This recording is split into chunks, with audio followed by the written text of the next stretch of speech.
sur Passion Naco, la chronique Redkill, je sais pas quelle caméra regarder. On est avec Loïc, bon on se resserre la main. Hein. Bonjour. Ça le fait, Loïc, Rudy, Loïc.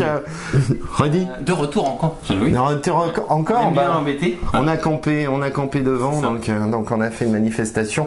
Donc Loïc, c'est toi qui nous a gentiment proposé et on a absolument accepté. Oh, je vais tomber de venir.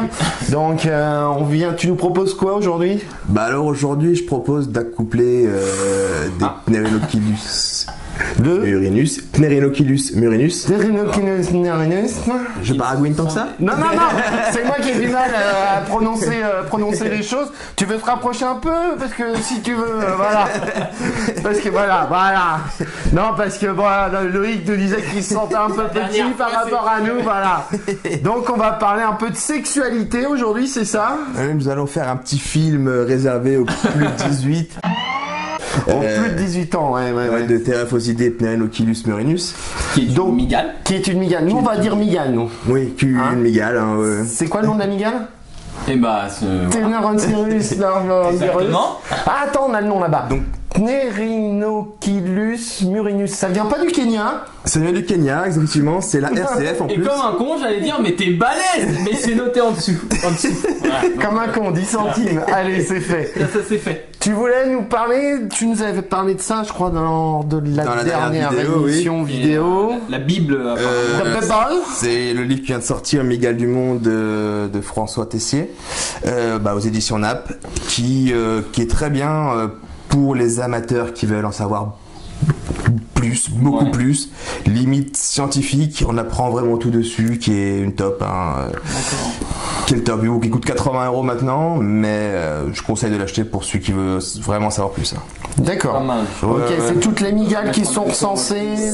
Donc il y a 500 pages de dessus, il y a je sais plus combien d'espèces de Theraphosidae dedans décrites, enfin pas décrites mais en photo, d'où elles viennent, les origines, et dedans il y a vraiment bien. Il y a vraiment tout. Ouais.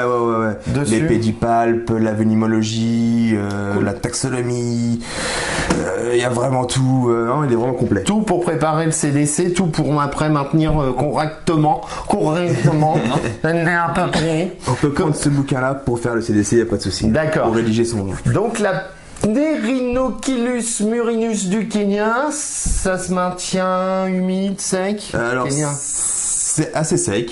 Sec. Moi, je mets de l'eau dedans en permanence, dans une gamelle, ou alors on peut pulvériser en plus par semaine. On s'y arrête un peu de temps en temps. Ouais, voilà, mais moi, juste une petite gamelle d'eau, pour l'instant, ça suffit, c'est au top. Ouais. D'accord. Ça, c'est une espèce qui est assez, tu disais, le venin assez actif sur l'homme, donc. Un venin très actif sur l'homme, à ce qui paraît, moi, je me suis jamais fait mordre, Oui, on va mais pas faire le test. Faites le test. on peut oublier. Bon, c'est ce qui n'est pas là aujourd'hui parce qu'elle a fait le test justement, elle doit sortir de soins. Non, je déconne. Prochainement. Ok, d'accord. Donc la Pnerinochilus murinus, à chaque fois je relis l'étiquette qu'il y a sur la boîte. Il y a des mus. Non, tu nous disais en arrivant que ça s'appelle pas des mus, ça s'appelle. Ça s'appelle une exuvie. Quand on se trompe beaucoup, on appelle tous ça des mus, même moi des fois je me fais l'erreur. Ouais. C'est une mue en fait, c'est une période. C'est la période de mue. Et l'exosquelette, ça s'appelle une exuvie. D'accord. Et il y en a combien là, mâle, femelle? À peu près dans les 17 pour une femelle environ et 6 pour un mâle, un peu moins, ça dépend des espèces, mais environ c'est ça. Ouais, c'est déjà ce qu'on avait dit parce que pour préparer cette émission, j'ai regardé hier soir l'émission qu'on avait tournée la dernière fois et c'est ce que j'avais déjà noté qu'il y a une différence entre mâle et femelle. Le sexage se passe comment? Donc ça arrive à sexer assez jeune, donc dans l'exuvie justement, on récupère l'exuvie, on écarte la peau de l'abdomen et on peut regarder la spermathèque. C'est comme ça qu'on arrive à voir. Spermathèque. C'est comme une discothèque, mais remplie de. Je ne dirai rien. C'est pas une soirée mousse, c'est une soirée. C'est une soirée spermathèque. Voilà. On va couper un peu. D'accord, donc on le voit dans l'exuvie, la spermathèque. Et s'il y a la spermathèque, ça veut dire que c'est une femelle. En fait, c'est la forme des bulbes copulateurs du mâle qui vient en mancher là-dedans. Qui vient en mancher là-dedans. C'est sensuel aujourd'hui. Qui vient en mancher là-dedans. Et ça, les mâles forcément ne l'ont pas. D'accord, ouais. Donc, comme ça qu'on reconnaît les femelles facilement. D'accord. Il y a une autre solution, en regardant le sillon le sillon vaginal, je sais plus comment ça s'appelle, le sillon. On va pas t'aider là. Ouais, ouais. Moment de solitude.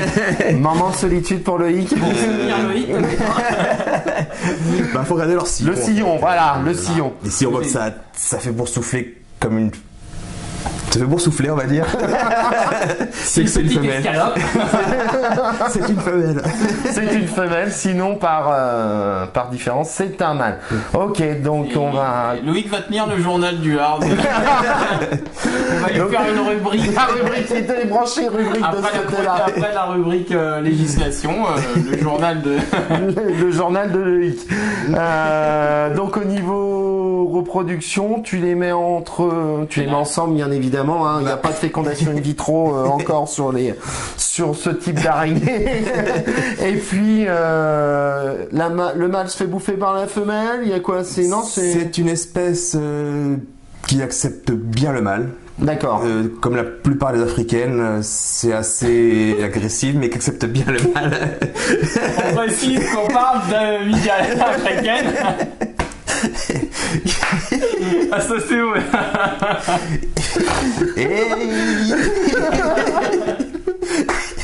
On a perdu Rudy. Ça va le faire.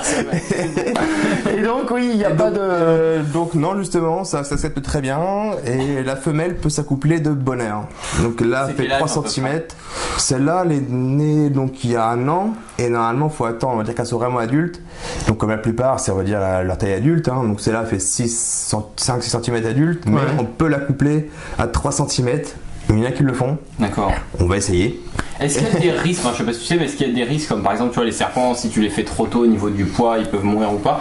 Ou est-ce que sur l'araignée ça va être plus un refus ou est-ce qu'il y a un risque de mortalité? Je sais pas si la femelle n'est pas prête, elle va faire ressentir très vite au mâle. Le mâle va. En fait, la femelle quand elle est prête, elle relâche des phéromones qui attirent le mâle en fait. D'accord. Et si le mâle ne vient pas ou il s'en va direct, c'est que c'est pas où. Donc si elle se reproduit, c'est quoi là? Il n'y aura pas de souci. C'est qu'il n'y a pas de souci, au poids ou non? En France, on attend toujours qu'elle soit vraiment adulte pour les accoupler. En Allemagne, ils hésitent pas à les accoupler à 3 cm. Ça, c'est les Allemands, les youtubeurs. Ça y va, quoi. C'est nos amis allemands. Je sais pas si on fera une version un jour allemande, mais ça va être. Youtubeur. Ok, bon bah c'est parfait. Ce qu'on va faire, c'est qu'on va tester. Moi, perso, je vais regarder. Hein, si tu veux tester une migale. Je vais mettre une petite pub, moi. Il tient à ces pubs. Si, Attends, j'ai un super jingle pub. Je vais te mettre ça en place.